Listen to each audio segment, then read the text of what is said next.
It's about to get diabolical up in here.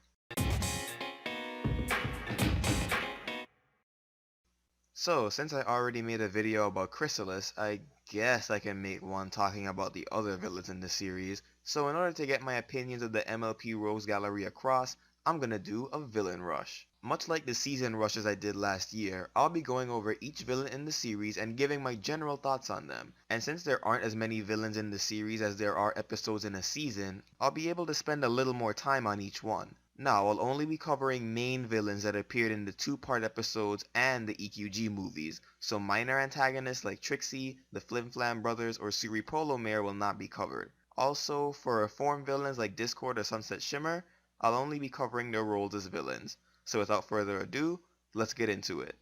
Nightmare Moon. For me, Nightmare Moon is a hard villain to talk about because you can't really talk about her without Luna coming into the picture for obvious reasons. She's the embodiment of Luna's pain and envy, and that's kinda it. The problem with judging Nightmare Moon on her own is that, well, you can't. A lot of her appeal comes from putting her and Luna together, since she doesn't really stand on her own. Does it make her a bad character? No, but as a single entity, she's kinda incomplete. Discord. One good quality a villain can have is the ability to constantly challenge the heroes, always staying a couple steps ahead of them.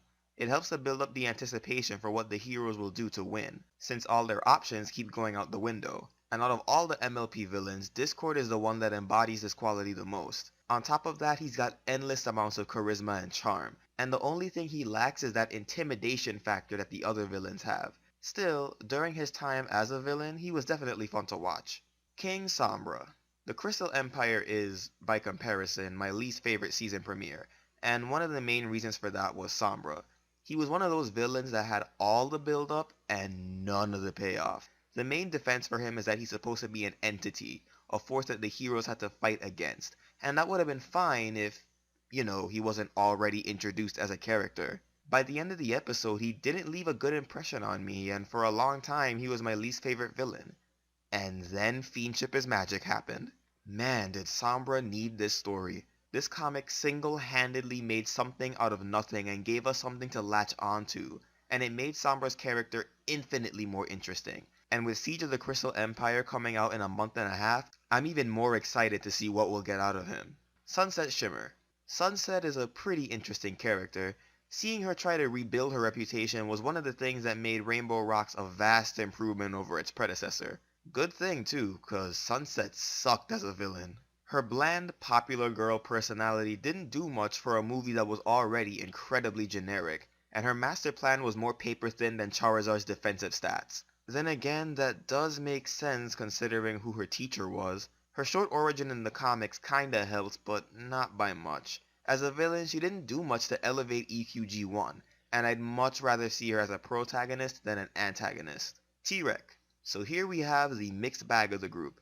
At first, I was pretty impressed by TRex, considering that he was able to smooth talk and double cross Discord of all characters. But once we get to the point where he's near maximum power, he loses that cunning nature that he had in the beginning, and becomes a villain that's very intimidating but has no presence, putting him on the opposite end of the spectrum from Discord, who has all the presence but isn't as intimidating. On the other hand, his issue of Fiendship is Magic did help to give him some character, and it showed his family life and motivations, which helped to make him a little more well-rounded.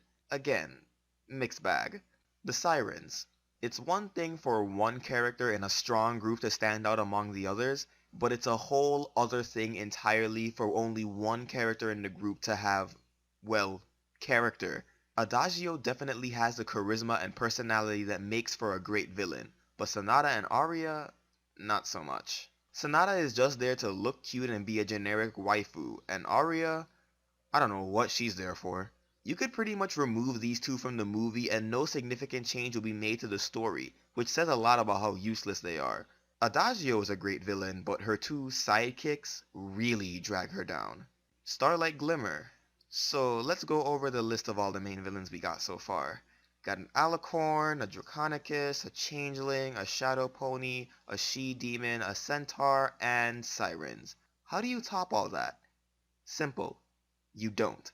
Starlight Glimmer's simple design was quite the surprise, at least for me, and since she didn't have an outstanding appearance, she had to make up for it with her presence and personality, and thankfully she does. Even though her beliefs are really warped, she has a way of making her points sound convincing, which is an important quality for a master manipulator. We still haven't seen all there is to see from her, but from what we've got so far, I've got high hopes. So, we've definitely had a colorful cast of villains. Now let's see how I think they compare to each other. Going from worst to best, I rank them as follows: Sunset Shimmer, Nightmare Moon, the Sirens, TRex, Discord, Starlight Glimmer, Sombra, and of course, Chrysalis is number 1. Will I ever give one of these characters their own character talk video? Eh, it's a possibility. We'll just have to see. Until then, I look forward to seeing more from some of these villains, and I'm interested in seeing what new villains the show might give us in the future. So what do you think about the main villains of MLP? How would you rank them? Who's your favorite?